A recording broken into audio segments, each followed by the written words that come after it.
John Madison, welcome to Sound Retirement Radio. Thanks, Jason. I appreciate you having me on. Oh, man, I'm glad to have you back on. In fact, I was looking back, I think it was episode 64, as I look back through the archives when we had you on in the last time. Yeah, I think it was 2015, if memory serves correct. Time flies, man, especially when you're having fun. Absolutely. So, John, 49 years old. I want our listeners to get a little bit of a understanding of what you're doing today, but then also what you've done in the past. So maybe you could just fill in the blanks there to help us understand what you've done in the past, and then what your life looks like today, personally and professionally. Sure. I am a CPA by training, as you had mentioned. I worked in public and private accounting for about a decade or so, and then I started my own freelance accounting practice and worked that full-time for a good number of years, about 16, 17 years as a full-time position. And then I was able to retire from full-time work. I don't like to use the word retire, but I'm going to use it here. Retire from full-time work when I was 49 years old a few years ago. And at that point in time, I really, one of the things in retrospect that I think I did a poor job, what's next? What's that thing that you want to do, or things that you want to do when you do reach retirement at whatever age it may be? And so I was kind of lost for a little bit of time there. I was, trying out different things to see what it is that I should be doing with my time. I don't think God brought me to that point so that I would just sit on the front porch and watch life pass me by, right? And so I had started doing some personal financial coaching a few years earlier than that, around 2012 is when I started, and it was really ministry-based. It wasn't, a quote-unquote profit center or anything like that for me. It was just it's a subject I had an interest in, and I enjoy the teaching process, and so I had started some financial coaching.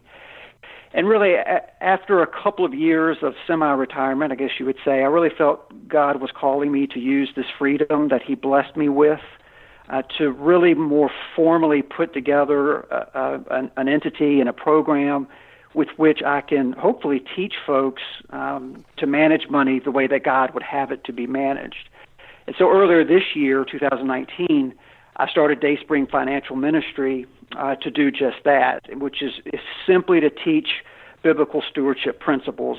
As you mentioned, I don't sell any products. I don't get referral fees from anything like that. I really enjoy teaching, and that's what I feel like He's calling me to do at this point in my life.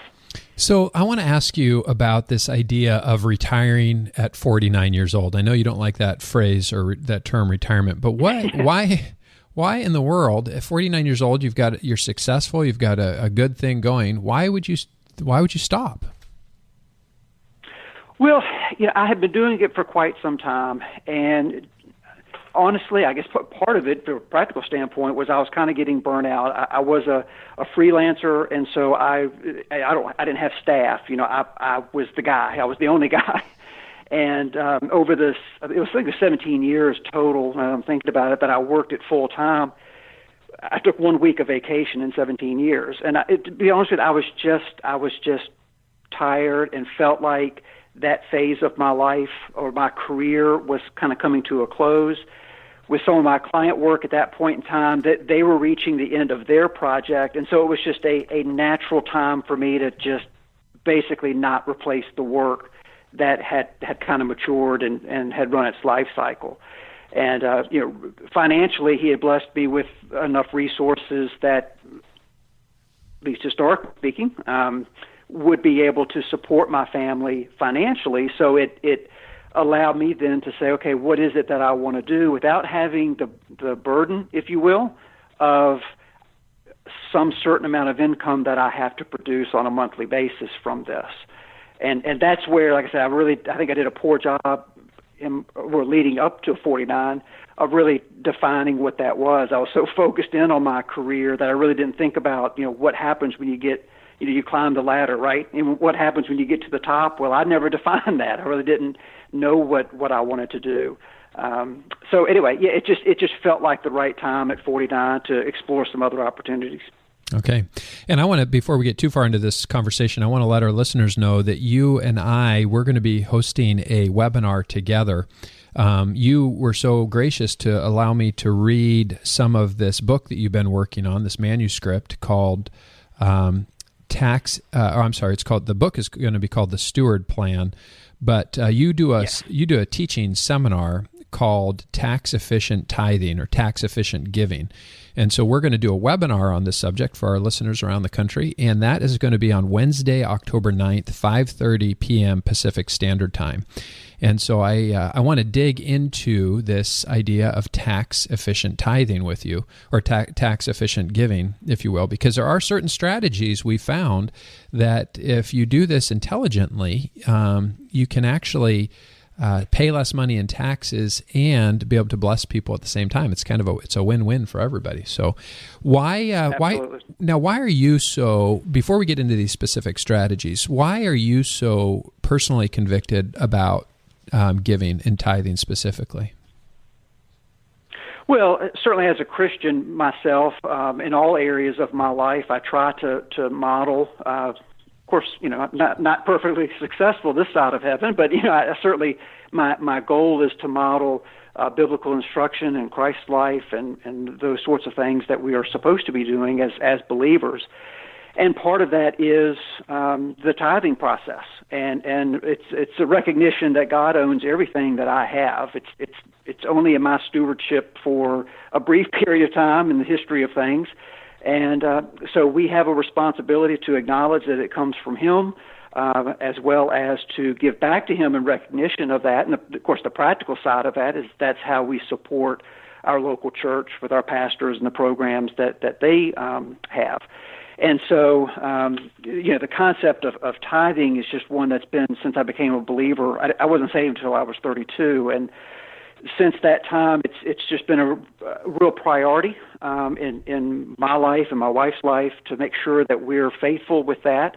And again, my interest in personal finance as well, and interest in teaching, and as a CPA, understanding as well as someone can, I hope, the tax laws that go along with this. It's this idea of trying to mirror tithing with also the general stewardship that we're supposed to do as believers. So part of being a good steward is to honestly pay as little taxes as we possibly can legally, so that we're able to use those resources to further God's work here on earth. So all that kind of jumbled up together, and out came the Tax Efficient Giving webinar. Give to Caesar what is Caesar's, but not a penny more. Absolutely. That's actually a scriptural concept that we're to follow the laws of our government. And one of the laws, or actually it's a Supreme Court case back in the 30s, that explicitly said that taxpayers are not obligated to pay any more than they're legally responsible to pay.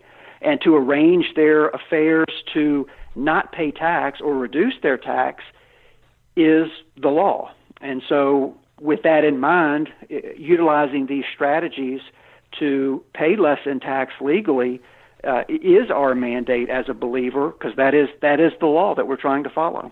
The tax law is complex, and sometimes it's just the people that know how the rules work can capture opportunities. If you don't know the rules, it's hard to capture the opportunities.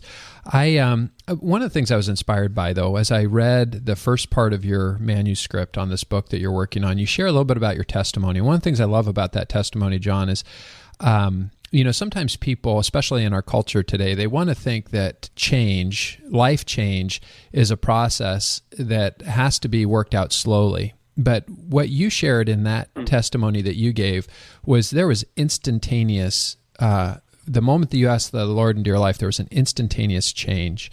And I absolutely 100% believe that's possible. It doesn't have to be a long, drawn-out process of getting better. You can get better right away. Do you want to talk about that at all before we talk about some of these strategies? I know it's a little bit of a personal subject, but it really struck me, and it's something that stuck with me, is that change can be instant.